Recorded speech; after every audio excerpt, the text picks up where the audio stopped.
بسم اللہ الرحمن الرحیم. آج ہم نے 22واں سپارہ مکمل کیا ہے. سورہ سبا، سورہ احزاب، سورہ سبا، سورہ فاطر اور سورہ یاسین کا پہلا حصہ ہم نے تلاوت کیا. سورہ احزاب، احزاب کا کہتے ہیں حزب کو. اس کا مطلب کیا ہے؟ بہت سارے گروہ. جنگ خندق جو ہوئی تھی، بیٹل آف ٹرینچ، جس میں سارے لوگ جمع ہوئے تھے، مکہ والے بھی، یہودی بھی، وہ سب نے مل کر گروہ کی شکل میں مسلمانوں کو ختم کرنے کی کوشش کی. احزاب بھی کہتے ہیں اس کو اور جنگ خندق بھی کہتے ہیں، دونوں نام. چونکہ بے شمار گروہ شامل ہوئے تھے تو سب نے مل کر سارا کچھ کیا تھا، اس وجہ سے اس کو غزوہ احزاب کہتے ہیں. اس کا ذکر بھی ہے. اس میں بڑی پیاری بات آتی ہے، وہی ہے کہ جب آقا علیہ الصلوۃ والسلام خندق کھود رہے تھے، اور جابر بن عبداللہ رضی اللہ تعالیٰ عنہ آپ گھر میں گئے تو اپنی زوجہ سے فرمانے لگے کہ میں نے آقا علیہ الصلوۃ والسلام کو دیکھا ہے کہ آپ کے پیر مبارک پر پتھر ہیں اور بھوک کی شدت محسوس کر رہا، چہرے پر بھوک کے آثار ہیں، کچھ کھانے کو کچھ ہے؟ تو انہوں نے کہا بکری کا چھوٹا سا بچہ ہے اور تھوڑے سے گیہوں ہیں، تھوڑا سا. تو یہ 10-12 آدمی 15 آدمی ہو تو کام چل جائے گا. یہ آستہ سے گئے تو جا کر آقا علیہ الصلوۃ والسلام کے کام مبارک میں عرض کی، یا رسول اللہ صلی اللہ علیہ وسلم اس طرح ہم نے کھانا تیار کیا ہے 10-15 بندوں کا، تو کیا کہ آپ تشریف لے آئیں.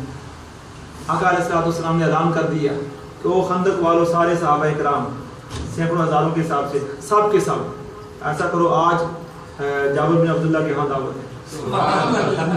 اب سارے لوگ چلے آ رہے ہیں اور گروہ کے گروہ چلے آ رہے ہیں، اور جا کہاں رہے ہیں؟ آج جابر بن عبداللہ رضی اللہ تعالیٰ کی جا رہے ہیں. آپ بڑے حیران ہو رہے ہیں کہ کھانا اتنا تھا، اب کیا ہوگا؟ گھر میں گئے، زوجہ محترمہ نے کہا کہ یہ تو ساری دنیا آ گئی ہے ماشاء. اب یہ بتائیں کہ ایک بار انہوں نے کہا سارے آ گئے ہیں، تو آپ نے کیا یہ بتایا، آپ نے کہا کیا تھا؟ انہوں نے کہا میں نے آقا کو عرض کیا تھا یا رسول اللہ اتنے آدمی ہیں جتنا کھانا ہے. تو دعوت آپ نے دی ہے یا رسول اللہ نے دعوت دی ہے؟ انہوں نے عرض کیا، انہوں نے فرمایا کہ رسول اللہ صلی اللہ علیہ وسلم نے دعوت دی ہے. آپ نے فرمایا کہ سب آ جائیں. تو بس زوجہ نے کہا پھر کیا پریشانی ہے، آقا جانے اور آپ کا کام جانے، ہمیں کیا پریشانی ہے. تو دیکھیں ان کی زوج ازواج کا بھی کتنا ایمان تازہ اور پختہ ایمان تھا. آپ نے پھر کھانا شروع کر دیا. حضور نے فرمایا ہنڈیا نہیں اتارنی، ہنڈیا کو کور رکھنا ہے. اور آپ نے لعاب دہن ڈالا اور پھر اس کے بعد کھانا دعا کی. اس کے بعد کہتے ہیں کہ سارے کے سارے صحابہ خندق کے سارے کھا چکے اور کھانا وہی کا وہی تھا. سبحان اللہ. غزوہ خندق میں یہ واقعہ ہوا. میں نے وہ مسجد دیکھی ہے. اب وہ مسجد اس مکان کی جگہ مسجد بن گئی ہے. جبل ابی صالح جو پہاڑی ہے نا، وہ پہاڑی کے ساتھ ہی وہ مکان ہے کہ جہاں یہ واقعہ ہوا تھا جابر بن عبداللہ رضی اللہ تعالیٰ عنہ. اس کے بعد 22واں سپارہ کے درمیان میں آتا ہے، شروع میں آتا ہے کہ ما کان محمد ابا احد من رجالکم ولکن رسول اللہ، کہ محمد مصطفیٰ صلی اللہ علیہ وسلم تمہارے مردوں میں سے کسی کے باپ نہیں ہیں، مگر کیا ہے کہ اللہ تعالیٰ کے آخری رسول ہیں اور سلسلہ رسالت کو نبوت کو ختم کرنے والے ہیں. سبحان اللہ. اب اس کا کیا تعلق ہے کہ تم کسی مرد کے باپ نہیں ہیں اور آخری نبی ہیں؟ اس لیے کہ بڑے بڑے انبیاء کرام آئے، ابراہیم علیہ السلام بھی آئے، یعقوب علیہ السلام بھی آئے. کئی ایسے نبی تھے کہ جو خود بھی نبی تھے، بیٹے بھی نبی ہوئے، جیسے ابراہیم علیہ السلام، اسحاق علیہ السلام، اسماعیل علیہ السلام، آگے یعقوب علیہ السلام، آگے یوسف علیہ السلام.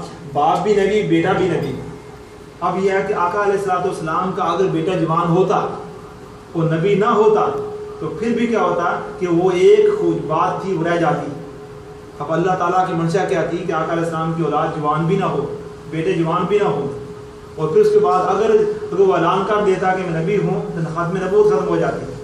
اللہ تعالیٰ نے اہتمام کیا کیا کہ آپ کے صاحبزادوں کو بچپن میں بھی انتقال دے دیا، اور حضور السلام کو اللہ نے یہ خاصیت دی. اور پھر کیا ہوا؟ سبحان اللہ. حضور نے فرمایا انا خاتم النبیین لا نبی بعدی، کہ میں آخری نبی ہوں اور میرے بعد کوئی نبی نہیں ہے.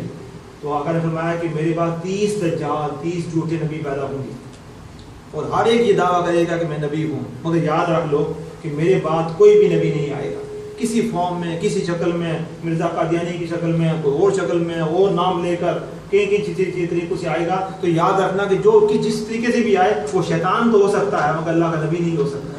اس حوالے سے ہوتا ہے کہ ایمان کو پختہ رکھنا. آج کل ہم لوگ دیکھتے ہیں، جب ٹی وی چینل کو دیکھا تو جیسے دیکھتا ہے وہ کہتے ہیں کیا فرق ہے، وہ بھی نماز پڑھتے ہیں، ہم بھی نماز پڑھتے ہیں، وہ بھی روزہ رکھتے ہیں، ہم بھی روزہ رکھتے ہیں. بات نماز روزے کی نہیں ہے، بات یہ ہے کہ جو ایمان کی بنیادی چیزیں ہیں ان میں سے کسی ایک کا بھی انکار کر دیں گے تو آپ ایمان سے خارج ہو جائیں گے. مثال کے طور پہ آدمی سارا کچھ مانتا ہے، نماز بھی پڑھتا ہے، پردہ بھی کرتا ہے، داڑھی بھی رکھی ہوئی ہے، جبہ بھی پہنا ہوا ہے، مگر وہ کہتا ہے کیا کہ میں پانچ نمازوں کو نہیں مانتا، میں ایک نماز کو نہیں مانتا، 4 نمازیں مانتا ہوں. وہ کہتا ہے سارا کچھ مانتا ہوں اسلام کا مگر میں زکوٰۃ کو نہیں مانتا، اسلام سے خارج ہو جائے گا. بے شک وہ نماز نہیں پڑھتا رہا، سارا کچھ کرتا ہے، وہ کہتا ہے میں سارا کچھ کرتا ہوں مگر ساری چیزیں ہیں مگر حج کو میں نہیں مانتا، زکوٰۃ دوں گا، روزہ رکھوں گا مگر حج کو مانتا ہی نہیں ہوں. تو حج پھر اسلام ہے. اس طرح آقا علیہ الصلوۃ والسلام کو آخری نبی ماننا یہ اسلام کی بنیادی چیزیں ہیں، بنیادی دین میں سے ہے. اس کا انکار کرنے سے انسان کافر ہو جاتا ہے، بے شک باقی سارا کام کرتا ہے. تو ایمان اس چیز کا نام ہے. ہمیشہ خود بھی ایمان پر انسان کو پختہ ہونا چاہیے اور اپنی اولادوں کو اور بچوں کو بھی اس پر پختہ کرنا چاہیے. ورنہ آپ دیکھتے ہیں بسوں پر لکھا ہوتا ہے کہ ہیٹ فور نن اور پتہ نہیں کیا پیس فور سارا کچھ ہوتا ہے، نیو مسلم اور سارا کچھ، یہ سارا کچھ کے بہانے ہیں. تو ہمیشہ یاد رکھیں کہ ایمان، کسی بزرگ نے فرمایا تھا کہ ہمیشہ ایمان پرانا رکھنا ہے، اس کو نیا نہیں کرنا. ہمیشہ پرانا جو چلا آ رہا ہے اس پر اسٹک کرنا ہے. آگے آئیں گے تو آگے بے شمار فتنے آ رہے ہیں، کیا کیا فتنے آ رہے ہیں، اس کو مان لو گے، اس کو مان لو گے، اس کو مان لو گے، آپ تو بس کہتے ہی رہیں گے، ایمان تو کھا رہے گا. ایک انسان کو مضبوط ہونا چاہیے. اس کے بعد اللہ فرماتا ہے یا ایھا النبی انا ارسلناک شاہدا ومبشرا ونذیرا. آقا علیہ السلام کی ساری شانیں بیان کی ہیں، وداعیا الی اللہ باذنہ وسراجا منیرا. اس کے بعد درود پاک کی آیت آتی ہے ان اللہ وملائکتہ یصلون علی النبی یا ایھا الذین آمنوا صلوا علیہ وسلموا تسلیما. درود و سلام، صلاۃ و سلام، صلوا علیہ وسلموا، دونوں کا حکم ہے. صلاۃ بھی پڑھیں اور سلام بھی پڑھیں. صلاۃ و سلام کہتے ہیں نا، درود و سلام کہتے ہیں یا صلاۃ و سلام کہتے ہیں. ایک کا حکم نہیں ہے، دونوں کا حکم ہے. تو دونوں کا پڑھنا یہ ایسا عمل ہے آقا علیہ السلام درود و سلام پڑھنا کہ اللہ خود پڑھ رہا ہے، نہ صرف اللہ پڑھ رہا ہے، اللہ کے فرشتے پڑھ رہے ہیں. تو ایک عمل ایسا ہے سارے اعمال ختم ہو جائیں گے، قیامت آ جائے گی، سارے اعمال ختم ہو جائیں گے. اب نماز پڑھتا ہے آدمی، جب سارے لوگ ہی ختم ہو گئے نماز کس نے پڑھی؟ سجدے دیں گے سارے لوگ، سب لوگ ختم ہو گئے، اگر سجدہ کس نے دینا؟ اسرائیل بھی حصہ ختم ہو گیا، سارے سب کو موت واقعہ ہوگی. مگر ایک کام ایسا ہے جو کبھی ختم نہیں ہوگا، جو جاری و ساری رہے گا. وہ کیا ہے؟ درود و سلام. جو کہ اللہ تعالیٰ حی و قیوم ہے، اللہ تعالیٰ کو موتوانی نہیں ہے، اور اللہ تعالیٰ تو ہمیشہ کے لیے ہے، اور اللہ تعالیٰ تو درود و سلام پڑھتا ہی رہے گا. تو کیا بات ہے، آقا علیہ الصلوۃ والسلام کی ہستی پاک کتنی عظیم ہستی کہ اللہ پاک درود و پاک پڑھ رہا ہے. اسی حضور نے فرمایا تھا کیا کہ قیامت کے دن سب سے زیادہ میرے قریب وہ شخص ہوگا کہ جو مجھ پر کثرت کے ساتھ درود و سلام پڑھنے والا، کثرت کے ساتھ پڑھنا ہوگا. حضور نے فرمایا کہ جو جمعہ المبارک کے دن اور جمعہ کی رات کو 100 مرتبہ درود پاک پڑھے، کتنے مرتبہ؟ 100 مرتبہ درود پاک پڑھے تو اللہ تعالیٰ اس کی 100 حاجتیں 100 حاجتیں پوری کرے گا. 70 جو ہیں وہ قیامت کے دن اور 30 اس دنیا میں. ادنا ایک چیز کیا ہے، اللہ اس شخص سے بخشش فرماتے ہیں. تو جمعرات اور جمعہ سے حضور نے فرمایا کہ جمعہ کے دن کثرت کے ساتھ درود پاک پڑھا کرو. اور دیکھیں درود و سلام، ایک صحابی نے عرض کی یا رسول اللہ صلی اللہ علیہ وسلم میں فرائض سارے کام کرنے کے بعد جو باقی چیزیں ہیں نوافل وغیرہ سارا کچھ، تو باقی عبادات ہیں نفلی، تو کیسے میں ڈیوائڈ کروں؟ تو کتنا حصہ درود پاک پڑھوں، کتنا حصہ باقی کام کروں؟ تو انہوں نے کہا کہ 1/3. تو حضور نے فرمایا 1/3 ٹھیک ہے، اگر زیادہ کر دو اچھی بات ہے، آدھا پڑھ لو تو میں اور زیادہ کر لو، 3 حصے پڑھ لو میں اور سارا پڑھ لوں. حضور نے فرمایا کہ سارا پڑھ لو، ہر وقت درود و سلام پڑھتے رہو تو اللہ تمہارے لیے کافی ہوگا. مطلب یہ درود و سلام کی کثرت کرنی چاہیے تاکہ قبر میں آپ جائیں اور قیامت کے لیے جائیں تو آپ اہل درود و سلام مشہور ہوں. اور درود اس لیے نماز کے بعد جمعہ کے بعد کا درود و سلام پڑھتے ہیں، آقا کی بارگاہ میں حاضر کرتے ہیں. تو درود و سلام والی آیت ہے. اگلی آیت آ جاتی ہے ان الذین یؤذون اللہ ورسولہ لعنہم اللہ فی الدنیا والآخرہ. جو اللہ اور اللہ کے رسول کو اذیت دے، تکلیف دے، اس کے ساتھ کیا سلوک ہوتا ہے، اور جو مومنوں کو دے اس کا کیا ہوتا ہے، فرق کیا ہوتا ہے. اللہ فرماتا ہے جو اللہ اور اللہ کے رسول کو اذیت دیتا ہے لعنہم اللہ فی الدنیا والآخرہ، اس پر کیا دنیا اور آخرت میں لعنت ہے. وعد لهم عذاب مہینہ، اور بہت ہی خطرناک عذاب ہو. جو اللہ رسول پاک کو اذیت دے، تکلیف دے. والذی یؤذی المؤمنات بغیر ما اکتسبوا فقد احتملوا، اور جو کسی مومن کو تکلیف دے اس نے بڑا بڑا جرم کیا، گناہ کیا، اسم کیا، سارا کچھ کیا ہے، مگر لعنت وغیرہ. پتہ کیا چلا کہ آقا علیہ الصلوۃ والسلام کو اذیت دینا اس کا معاملہ ہی اور ہے. اذیت و آقا علیہ السلام کے بارے میں بے ادبی ایسا معاملہ کرنا تو یہ سمجھے کہ اس انسان پر لعنت ہو جاتی ہے. کیا معاملات ہو جاتے ہیں. آگے سورہ سبا شروع ہو جاتی ہے جس میں داؤد علیہ السلام کا ذکر ہے. سبحان اللہ. وہ داؤد، اللہ نے داؤدی کی بات ہے، اتنا خوبصورت آواز اور سویٹ وائس اللہ تعالیٰ نے داؤد علیہ السلام کو دی تھی کہ جب وہ داؤد وہ تو زبور پڑھا کرتے تھے تو پرندے نیچے گر جایا کرتے تھے. بڑی خوبصورت اور پیاری آواز تھی داؤد علیہ السلام. پھر ان کے بیٹے سلیمان علیہ السلام کا ذکر ہے کہ جب انہوں نے بہت بڑا جو بیت المقدس کا وہ سارا بنایا جب، تو جنوں کو حکم دیا کہ جنوں تم نے یہ سارا عبادت خانہ مکمل کرنا ہے.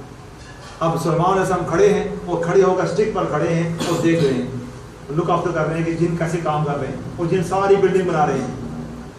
اب کھڑے ہیں اور سلمان علیہ السلام دیکھ رہے ہیں کیا کہ جن سارے کر رہے ہیں، جن سے یہ سمجھ رہے ہیں کہ سلمان علیہ السلام ہماری سارا نگرانی کر رہے ہیں. اللہ تعالیٰ اس وقت آپ کو وفات فرما دی اور آپ کی روح نکل گئی اور آپ کھڑے ہیں مگر ایسے دیکھ رہے ہیں اور لوگ لگتا ہے کہ آپ خوشی فرما ہیں. اور کافی دنوں کے بعد اور کافی عرصے کے بعد جب وہ اس گن لگ گئی، اس کو اسٹک کو گن لگ گئی، اس کے بعد کیا ہوا، آپ گرے تو پتہ چلا کہ آپ کا وصال ہو چکا ہے. تو پتہ کیا چلا کہ گن نے آپ کے اسٹک کو کھایا ہے مگر آپ کے جسم والوں کو ٹچ نہیں کیا. یہ سارا معاملہ ہے. تو یہ سارا ہوا. اس کے بعد آگے چلتی سورہ یاسین شروع ہو جاتی ہے کہ جس سورہ یاسین کے بارے میں حضور نے فرمایا کیا کہ جو ایک دفعہ سورہ یاسین پڑھے اس کو 10 قرآن پاک کا ثواب ملتا ہے. سبحان اللہ. ایک اور دوسرا کیا ہے کہ آقا علیہ السلام کی یہ خواہش تھی اور فرمایا کرتے تھے کیا میری خواہش ہے کہ سورہ یاسین میرے ہر امتی کے دل میں ہو. تو یہ نیت کریں اور دعا کریں کہ اگر سورۃ یاسین کیا سال لگا گا 2 سال آستہ کرتے کرتے اگر آقا علیہ السلام حضور نے ہماری کتنی خواہشیں پوری کی ہیں اور کتنا خواہشیں پوری کریں گے اور قیامت کا سارا معاملہ آقا علیہ السلام کے صدقے سے ہوگا تو ساری باتیں ہیں. تو ہم آقا علیہ السلام کی یہ خواہش تو ہم پوری کر دیں. تو کوشش کرے کہ انسان آہستہ آہستہ آہستہ نہ بھی پوری ہو سکے جب تک زندہ کرتا رہے اگر تو حضور اس خواہش اس نیت کے ساتھ کہ آقا علیہ السلام کے ہم کیا اس خواہش کو پورا کر رہے ہیں. کتنی بڑی عبادت کی بات ہے، کتنی بڑی بات ہے تاکہ ہماری سورۃ یاسین مکمل ہو جائے. تو اللہ تعالیٰ سے دعا ہے کہ اللہ تعالیٰ ہمارے آپ کو کرم فرمائے. اللہم صلی علی سیدنا مولانا محمد وعلی آل سیدنا مولانا محمد وبارک وسلم. ربنا آتنا فی الدنیا حسنۃ وفی الآخرۃ حسنۃ وقنا عذاب النار.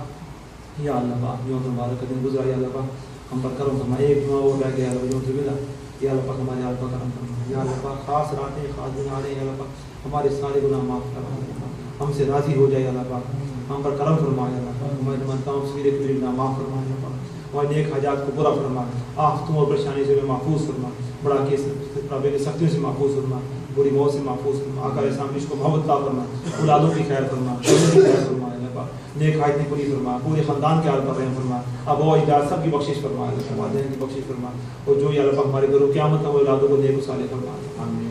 وفبدورنا الى الله ان الله بصير بالعباد.